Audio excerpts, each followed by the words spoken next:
ये घटना जितनी दुखद है उतनी ही निंदनीय भी है।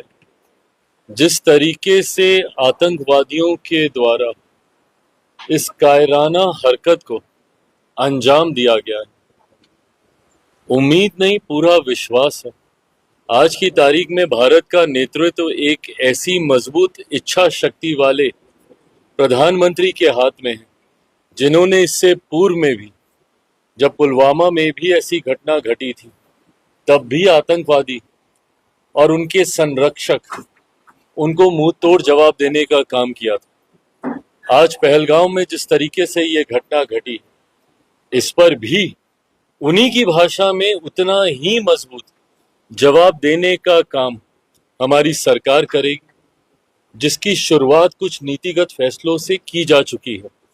जिस तरीके से सिंधु संधि को लेकर, इंडस को लेकर जो समझौता था, जो ट्रीटी थी, उसके ऊपर जिस तरीके से अब रोक लगाई गई है, जिस तरीके से हमारे देश की 6 नदियों का पानी, उसका एक अधिकांश हिस्सा जो इस ट्रीटी के तहत पाकिस्तान को जाता था, लगभग 80%, उस पर रोक लगाकर उन लोगों को पानी के लिए आज की तारीख में त्राहिमाम करना पड़ेगा जिन लोगों ने खून बहाने का काम हमारे देश में किया।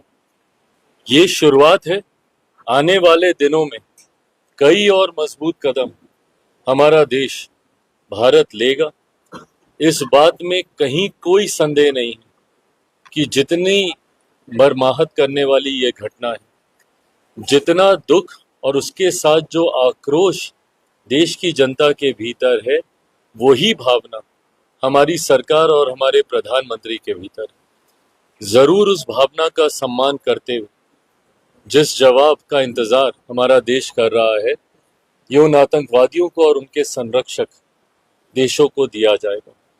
साथ ही में मैं अपनी तरफ से उन पीड़ित परिवारों के प्रति भी संवेदना और श्रद्धांजलि व्यक्त करता हूं जिन्होंने अपनों को इसमें खोया, और जो लोग घायल हैं वो जल्द स्वस्थ हों, ये भी कामना करता हूं। विपक्ष ने लेकिन सवाल उठाया हालांकि जहां राजद के सोशल मीडिया अकाउंट पर पोस्ट किया गया है नरेंद्र मोदी के बिहार आगमन को लेकर, कहा गया है कि एक तरफ इतनी बड़ी घटना होती है, दूसरी तरफ चुनावी प्रचार नरेंद्र मोदी कर रहे हैं।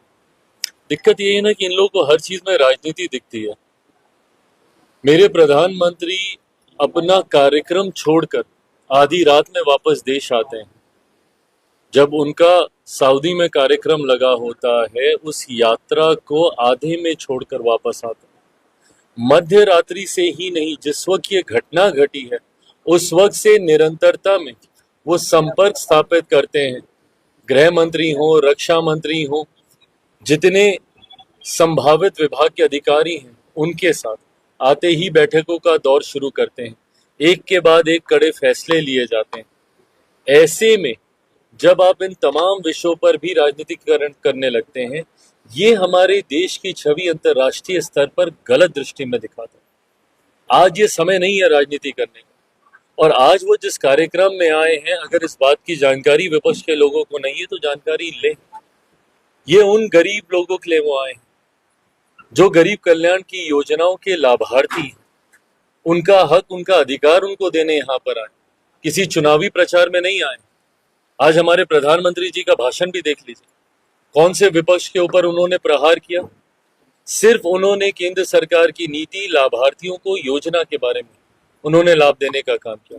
पर हाँ, उसी मन से एक करारा संदेश, एक करारा जवाब उन देश और उन संरक्षकों को भी देने का काम किया जो आतंकवाद और आतंकियों को पालने का काम करते हैं। ऐसे में अगर विपक्ष को गरीब कल्याण की योजनाओं से ऐतराज है तो ये सोच उनकी हो सकती है। जहां हमारे प्रधानमंत्री में इतनी क्षमता है कि वो सरहद पे सीमाओं को भी सुरक्षित रख सकते हैं, तो वहीं उतनी क्षमता भी है कि उसी समय में हर गरीब को उनका हक, अधिकार भी देने का कार्य वो एक साथ। अब ये तो वो अपना बताएंगे भाई कि क्यों लेट पहुंचे, ये तो सम्मान है उनका गठबंधन के नेताओं के प्रति। राजद में अफसोस इसी बात का है कि एक अहंकार है। वर्चस्व की लड़ाई तो गठबंधन के घटक दलों के बीच चलती ही है उनके यहाँ महागठबंधन में, जहां एक दूसरे से बढ़कर कौन है ये दिखाने की प्रतियोगिता निरंतरता में लगी रहती है। ऐसे में देर से आना उन नेताओं के सम्मान को ठेस पहुंचाने की सोच को भी दर्शाता है, जहां वर्चस्व की लड़ाई में अपने आप को आगे दिखाने का प्रयास। 2025 में आपके चुनाव लड़ने की बात है और साथ ही एनडीए के चेहरा बनने की बात है आपके, चाहे वो कोई भी नेता हो। देखिए, सभी इस लोग बात पोस्टर लगाए हुए हैं मुख्यमंत्री को बनाने मैं स्वयं कह चुका हूं और मेरी समझ के परे है कि इस बात को इतना तूल क्यों दिया जा रहा है। मैंने शुरू से इस बात को कहा है कि मेरा राजनीति में आने का कारण ही बिहार और बिहारी हूं। मैं दिल्ली में रहा हूं, बंबई में मैंने काम किया है, मैंने देखा है किस तरीके से दूसरे देशों में, दूसरे प्रदेशों में बिहारियों को अपमानित किया जाता है। बिहार से पलायन करके गए हुए लोग जो आज दूसरे राज्यों में रहने के लिए मजबूर हैं, दूसरे देशों में जाकर रहने के लिए मजबूर हैं। मेरी सोच तो सिर्फ पलायन को रोकने तक की नहीं है, बल्कि रिवर्स माइग्रेशन करवाने की। जो लोग बिहार छोड़कर गए हैं, जो पीढ़ी दर पीढ़ी दूसरे राज्य, दूसरे देशों में रह रहे हैं, उनको कैसे मैं वापस लेकर आऊं, इस सोच के साथ मैं राजनीति में आया। दिल्ली बंबई चमचमाते शहर बने, मेरा बिहार कब ऐसा चमचमाता शहर बनेगा, इस सोच के साथ मैं राजनीति में आया। तो इस बात को तो मैंने शुरू से कहा ही है कि मेरी प्राथमिकता बिहार और बिहारी हैं, बिहार फर्स्ट बिहारी फर्स्ट की सोच के साथ मैं आगे बढ़ रहा हूं। और जब मुझे पहला मौका मिलेगा, मैंने हमेशा इस बात को इस उदाहरण के साथ भी कहा है कि जहां मेरे नेता, मेरे पिता आदरणीय रामविलास पासवान जी ने हमेशा अपने आप को केंद्र की राजनीति के साथ जोड़ के रखा, वहीं मैं अपने आप को बिहार की राजनीति में ज्यादा सहज महसूस करता हूँ। कहाँ से लड़ेंगे?